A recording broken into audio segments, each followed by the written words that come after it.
profesional, Ramón. ¿A los 18 años te tocó ir a las islas?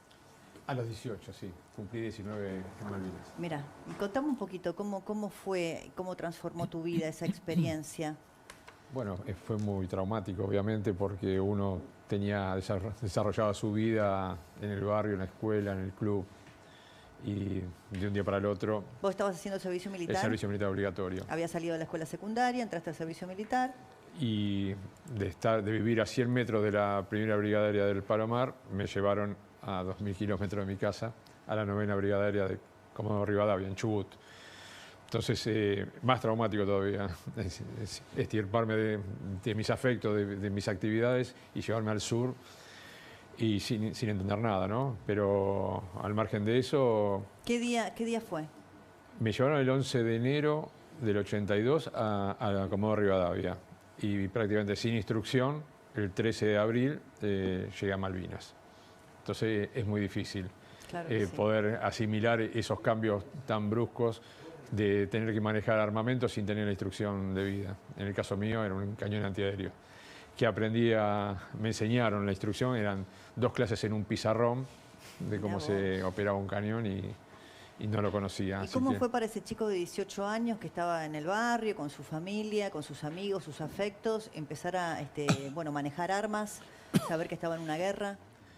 En esas condiciones. Sí, no se entendía muy bien. Al principio veía a los suboficiales oficiales que iban con valijas, con cámara de fotos. Era turismo prácticamente. Dice, vamos a conocer las Malvinas. Entonces era como que había un buen clima festivo. Dice, estamos conociendo las Malvinas, que es parte de nuestra Patagonia. Y hasta que llegó el 1 de mayo del 82, que fue el primer ataque aéreo británico, y ahí se terminaron las vacaciones para algunos. Claro, y nosotros seguíamos padeciéndolo, que estábamos haciendo obligadamente el servicio militar. Ahora, también parte de tu historia, que tiene muchas aristas, vos, como tantos, recuerdo en aquella época se escribían cartas, ¿no? A los soldados, además de enviarle, abrigo, elementos. Y vos recibías cartas de alguien especial. Sí, muy especial. Contame un poquito de eso. ¿Cómo te gusta esa historia de amor, eh? Bueno, y qué lindo también. Uno la ve así, que está siempre rígida y siempre... Pero le gusta esa historia de amor, les encanta. ¿Sabes qué pasa? Que la historia de los héroes de Malvinas tiene muchas aristas, ¿no? Y muchos colores, algunos un poco oscuros, porque la verdad que muchos que volvieron de las islas no pudieron reponerse o recuperarse. Y algunos otros tienen, algo más esperanzador, más lindo. Y cuando yo me enteré que en tu caso esas cartas transformaron tu vida para bien, dije, contame un poquito esa historia. Te lo voy a contar si querés. El 1 de mayo fue el primer ataque aéreo británico y ese día... hubo muchos muertos, lamentablemente, y yo caí entre ese grupo desmayado y pensaban que yo había fallecido también. Entonces hicieron un listado de los muertos en combate y me incorporaron en ese listado. Yo me enteré unos días después que había ocurrido eso y digo, no puede ser.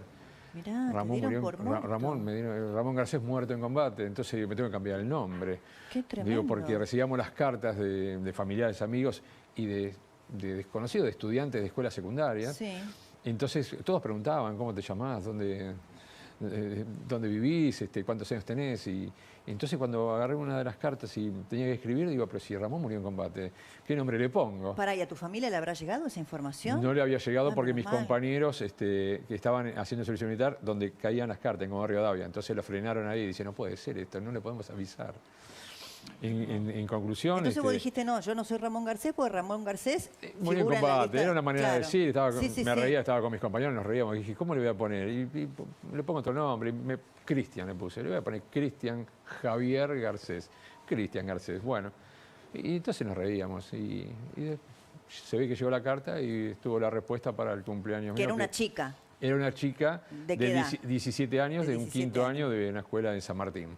Claro, porque en los colegios muchas veces nos hacían escribir cartas, mandar, qué sé yo, algunos efectos personales, no sé. Sí, claro. ¿Y te empezaste a escribir con esa chica? Sí, tuvimos unos intercambios, me mandó una tarjeta con Snoopy ahí para el cumpleaños, que yo cumplo el 13 de mayo.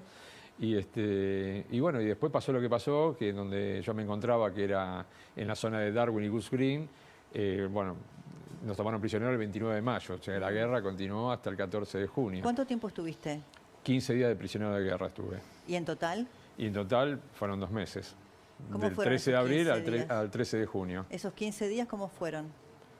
Bueno, era con mucho miedo también. Unos decían que uno se relaja porque ya no va a combatir, no van a venir los aviones británicos ni los misiles de las fragatas, pero el tema era que como la guerra continuaba, nosotros estamos en unos galpones de esquila y los aviones argentinos seguían pasando a bombardear, entonces teníamos miedo que disparen sobre los galpones, pero bueno, ese fue el tema principal. Además que yo había derribado un avión Harrier. ¿Vos habías derribado un avión Harrier? Claro, unos días antes. Nosotros, ¿Cómo fue eso? El 27 de mayo. Porque la historia empezó con que vos a los 18 años, de un día al otro, te llevan a las Malvinas, Sí. te dan un pizarrón, una instrucción básica muy, pero recontra precaria de cómo manejar un arma, Sí. y ahora me decís que derribaste un avión, Sí, Harrier. derribé un avión. Y encima era el mejor piloto británico, encima. Yo no, ¿Y no cómo sabía. fue?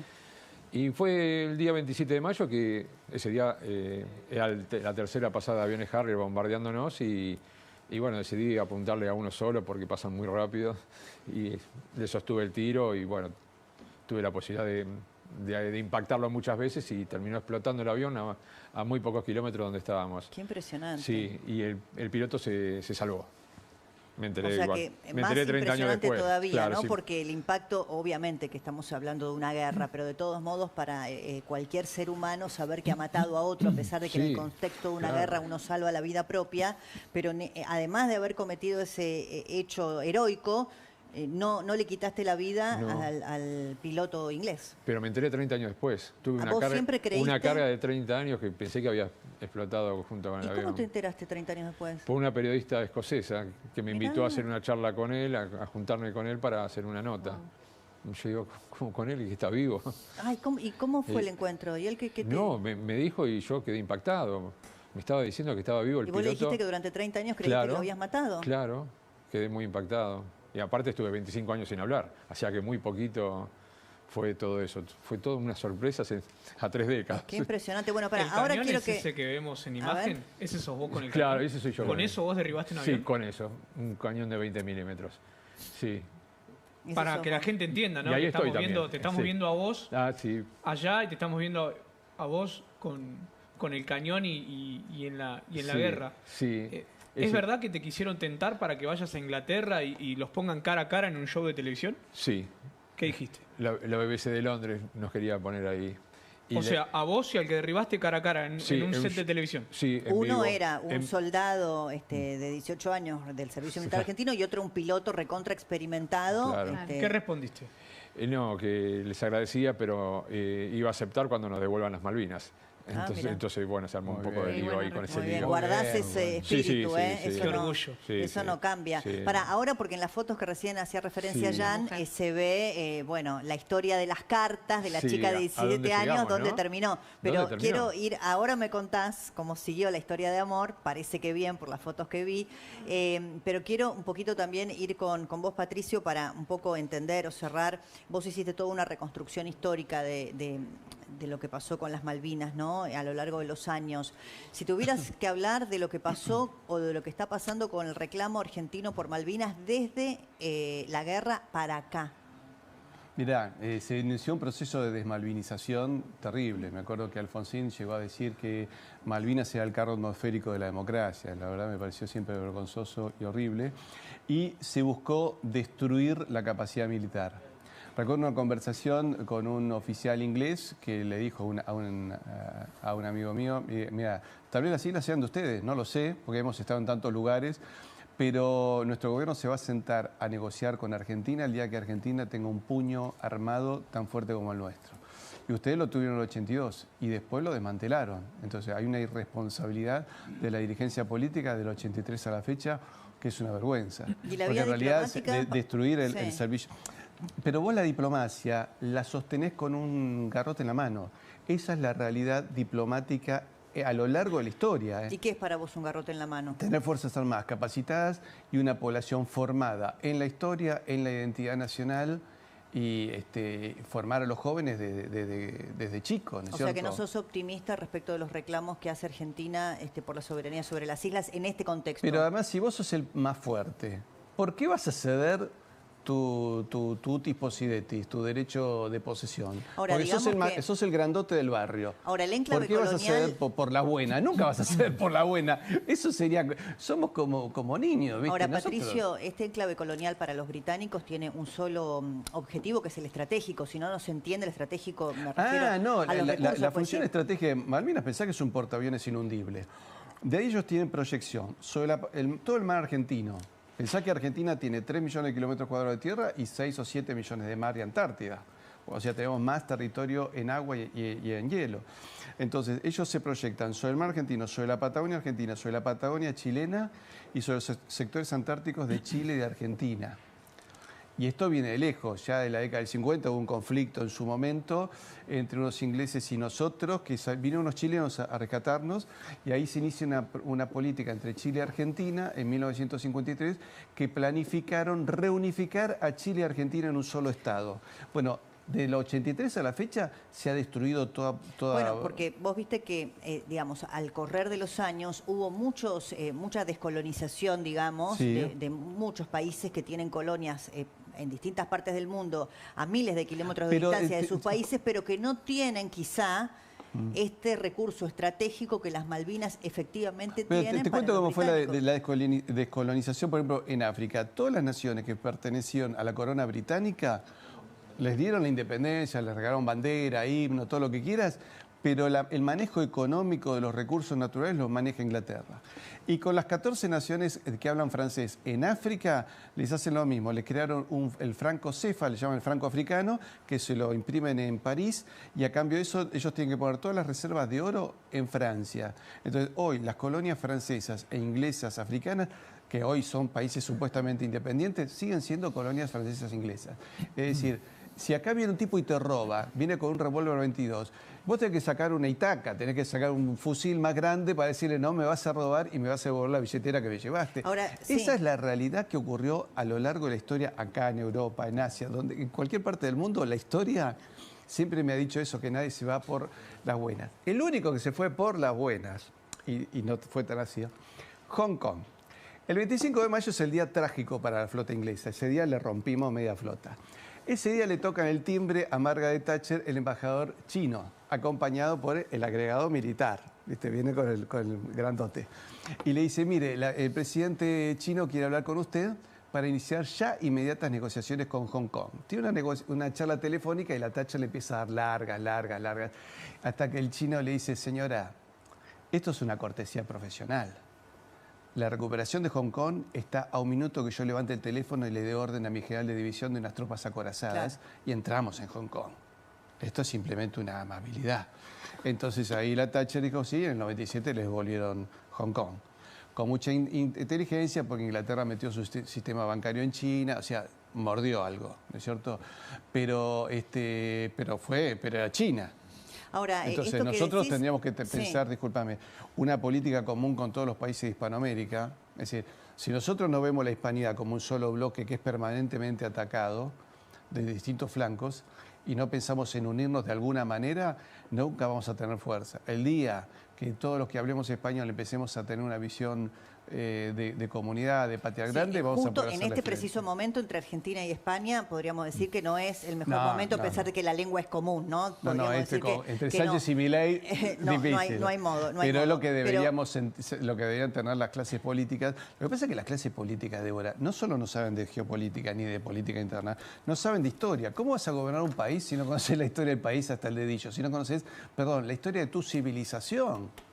No, coincido 100%. Ramón, a propósito de lo que dice Patricio, ¿vos coincidís un poco o qué sensación tenés vos a lo largo de todos estos años como héroe de Malvinas respecto de lo que pasó o de lo que está pasando para alguna vez poder recuperar por la vía diplomática la soberanía sobre nuestras islas? Bueno, sí, esa coincido plenamente porque...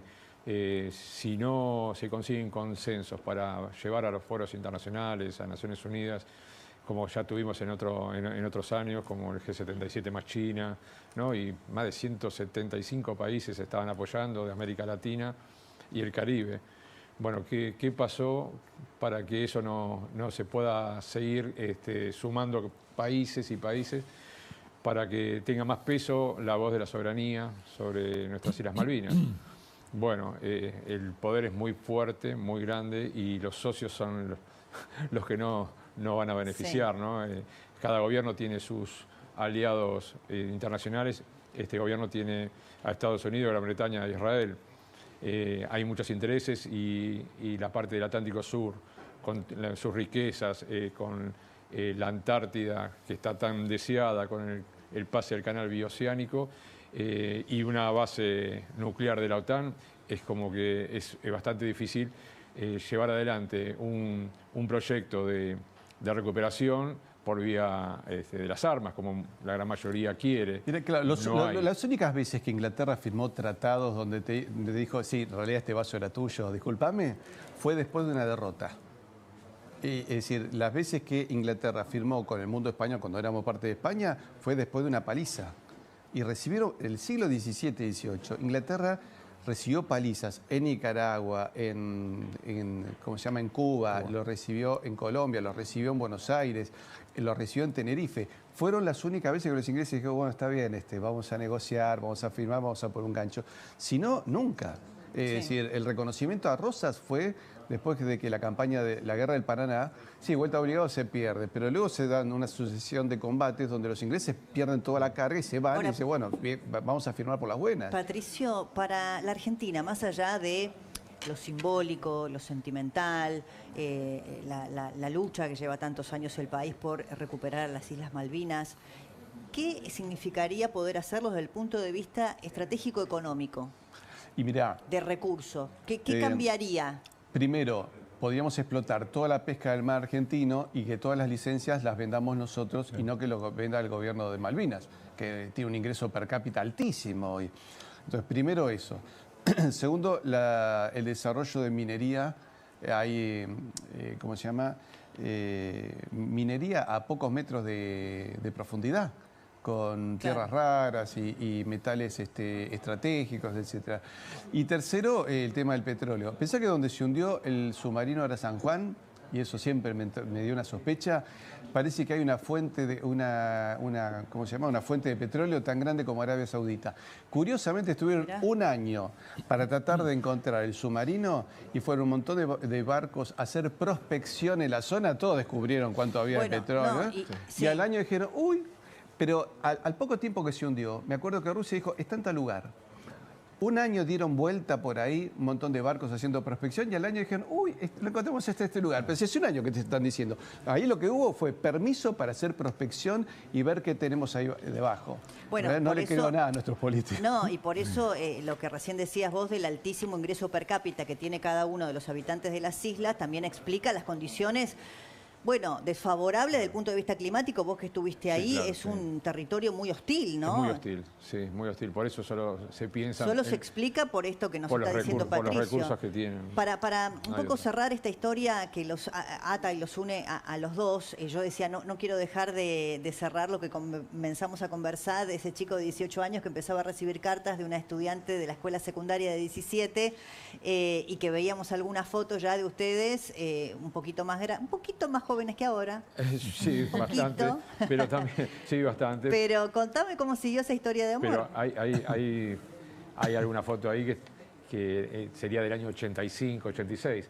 Ahí están. Y bueno, y producto de la desmalvinización y de que nos han escondido bastante, y ahí lo ven a Ramón Garcés, joven, vendiendo alfajores, en la calle. Lindísima, Débora, lindísima la esposa. Qué linda, por eso te iba a decir, es tu esposa, se casaron, no sé, digo bien. Y más o menos hace 39 años vamos a cumplir la hora de casado. ¿Y ese bebé quién es?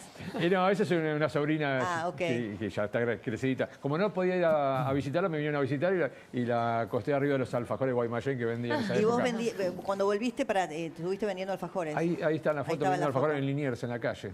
Bueno, yo lo recordaba mucho eso porque... Decía, vos sos héroe de Malvinas. Claro, yo estaba en la escuela secundaria, después ya yendo a la universidad en el tren, yo tomaba siempre el tren Mitre y me impactaba ver un montón de excombatientes porque tenía la identificación que vendían, que pedían. Por eso digo que todavía hay mucho para reparar, ¿no? Claro que hay mucho para reparar. Ahora estamos mejor y lamentablemente tenemos muchos más años. Pero sí, claro que hay mucho para reparar. Pero bueno, cada uno pudo construir o no su vida como se dio en ese momento. Hay más de 1000 suicidados, es difícil. Lo que reciben, ¿no?, como pensión hoy es más acorde, más adecuado, más... Y bueno, sí, la verdad que sí, ahí realmente nos cambió la vida a todos, aunque sean 3 pensiones mínimas, y la obra social del PAMI, que bueno, está siempre... Eso fue durante el gobierno kirchnerista, ¿no es cierto? Con Néstor. Con Néstor, sí, no, hay que marcarlo porque Con Néstor Kirchner, a mí sí. no me importa, cuando las cosas se hacen hay que decirlas, Sí. gobierne quien gobierne. No, y eso nos lo cambió, recuerdo. salió mucha gente de la calle, de Sí, vender, sí. y bueno, pudimos hacer otras cosas. Merece la pena ser destacado. Pero bueno, con Roxana fue un encuentro muy raro también, porque fue en el día que terminó la guerra, en un lugar militar que de la Fuerza Aérea en Ezeiza, que va a buscar a una persona... Un chico que no conocía, Aunque no no había conocía, redes sociales, no había Tinder, nada. Y que no era su nombre tampoco. No era su nombre tampoco, porque Bueno. preguntaba por Cristian Garcés y Claro. no había ningún Cristian Garcés. Bueno, me alegro que la historia Así que terminó nos bien abrazamos para ese día y no nos separamos más. Gracias, un gusto conocerte, Muy bien, Ramón gracias Garcés. por la invitación. Muchas Muchísimas gracias. Excombatiente de Malvinas, uno de nuestros héroes, y Patricia.